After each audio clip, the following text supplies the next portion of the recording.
kitchen today. My name is Melody, and this is Rene, my next door neighbor. Hi, Rene, what are you going to teach me today? I'm going to teach you how to do a layered Italian dip. So, what, 8 ounce sour cream? Yep, got our sour cream here. Does that soften? Yes. Yes, you let it soften a little bit.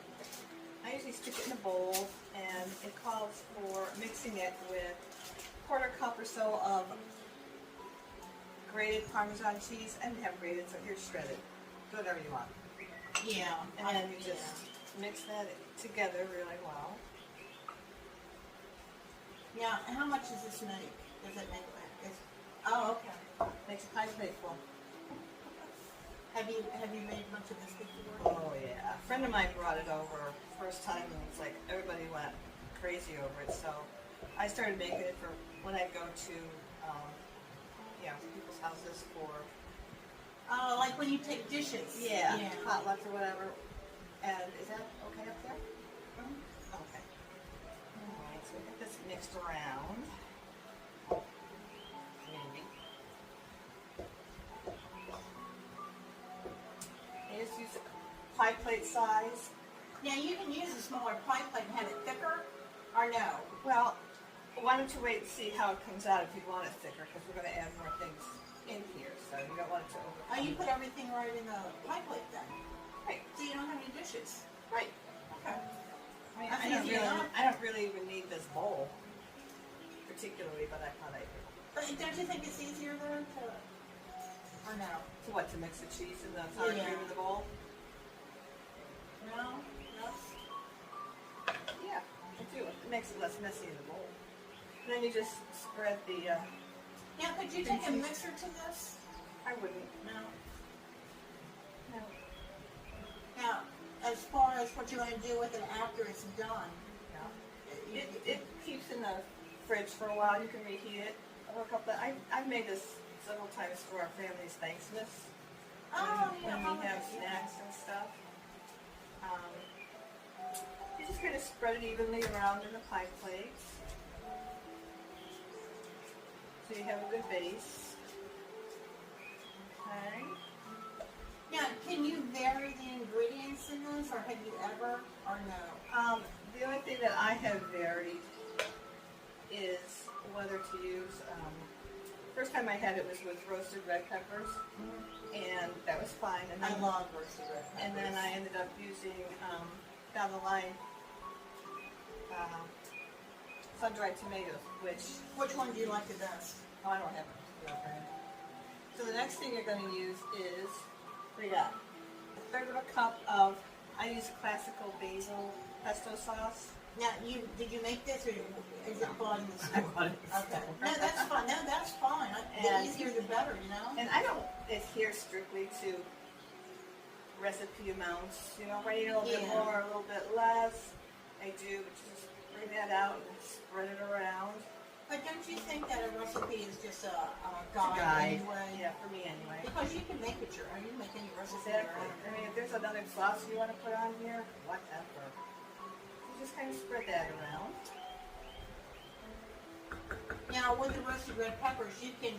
You drain them, and then you dice them. And the same with the Now, do you do sun-dried tomatoes. you do that yourself? So the peppers, do you roast those yourselves, or do you get that in the jar? In the jar, but you still drain them. Oh yeah, Yeah. oh yeah. And then these are 1/3 of a cup, 1/4 cup of roasted red peppers, drained, or sun-dried tomatoes. It's just however many I like the looks of, So I'm using sun-dried tomatoes today.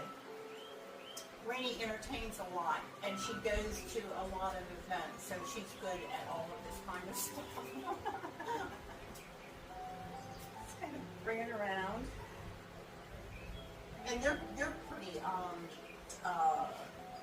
strong anyway. Yeah, these have you a don't need tartar a lot. taste. Like, Yeah. I like a little bit of the kick. And sometimes what I'll do is I'll make half sun-dried tomatoes Oh. and half roasted red peppers. That's a good idea. A little bit for everybody. Yeah, I gotta wash my hands. They're greasy. Now, when you serve this, people are going to use their dippers right out of the pie, right? You don't Right. have to dip. Or you can, scoop a little onto a little dessert Right, plate. right. And then you cover it with about a cup of shredded mozzarella. And Or then we're however gonna much put that. cheese you like. You're gonna put that in the oven. Yes, this goes in the oven for 10-15 minutes at 350. That's what I was wondering, the temperature. Yeah. Now everybody's oven's different though, so. Right, so you just look to see if it's warm and bubbly. So you want it to You can take see it out, that. you want it You want nice the and cheese bubbly. You want to see the cheese that's melted. Okay. Because it's not that thick, it shouldn't be. No. And to me, you can never have too much cheese. So. No, That's my too. philosophy Yeah. in life.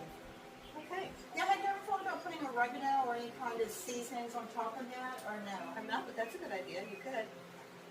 Then I'll get the ovens for you. It's great too. All right. Now it's 350 degree oven. I'll turn the water on. And that's for 15 minutes. Okay. All right. When that gets done, we'll bring you back. Okay. Okay, Rene. Pass the lid off. Alexa says it's done. Keep going. Oh, yep. The cheese is bubbling nicely on the edges. So we left that in there for about 16 minutes, right? And added a little bit of Italian seasoning to the top. You know, I like that smell. Just because. Oh, yeah. The pesto. Yeah.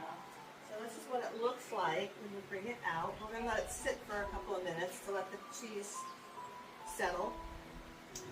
Hold it up there, Rene, and see if they can see that a little bit better.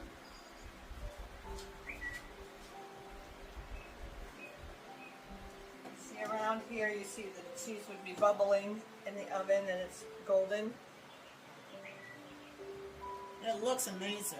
It smells really good. Smells really good. So now we're going to leave that sit for a few minutes, right? Right. Let the cheeses settle so that when we dip it, number one, we won't burn our mouths. Number two, it'll come out. Let's say we're taking that to a party and you're making it at home. Would you heat it up at the host's house, or would you heat it at your house and take it to the party?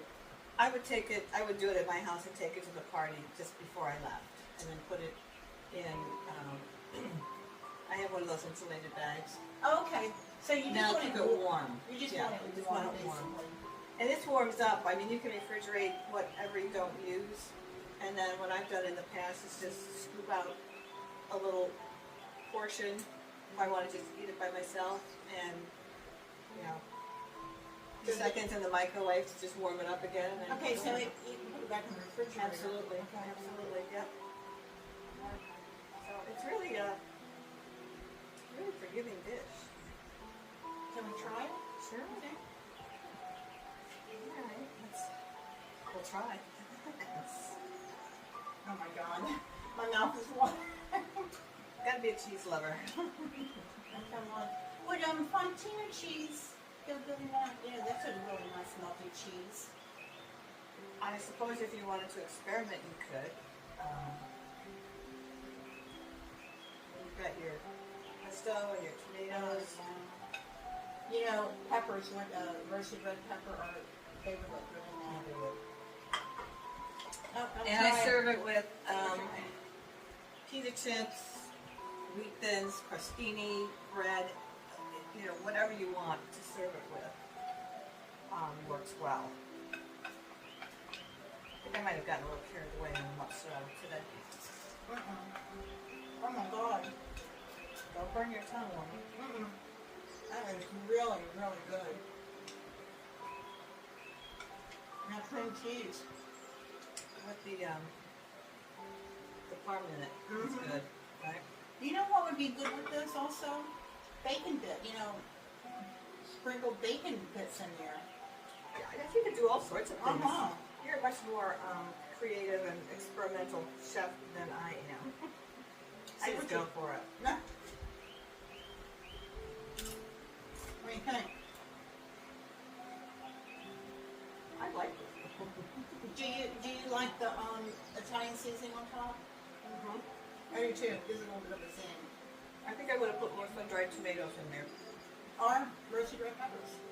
Or roasted peppers, you know, whatever. Poblanos you can put in there. And I would cover it a little bit more than what the recipe called for. Right.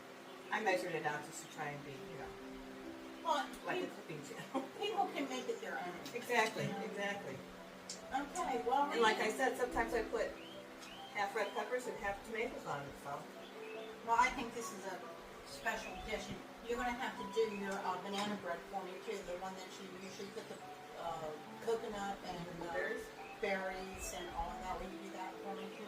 Sure, I'll come back and do that. Okay. All right. All right, Renee. Thanks. Oh, thanks, Melanie. Until This is fun. yeah. Until a little later today, we'll say goodbye. Bye. Bye. Buon appetito. Ah. Well, hello everyone. That brings us to a close of another video here at Behind Closed Doors in Solovito.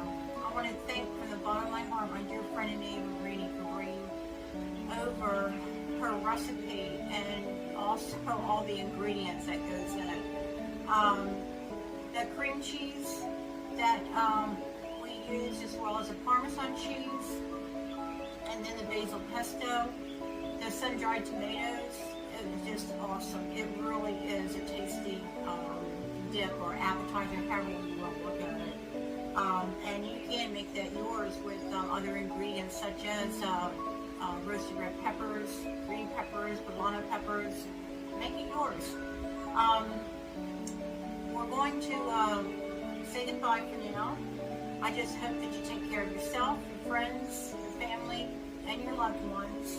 And always check on your neighbors. You never know what goes on behind closed doors. So you have a good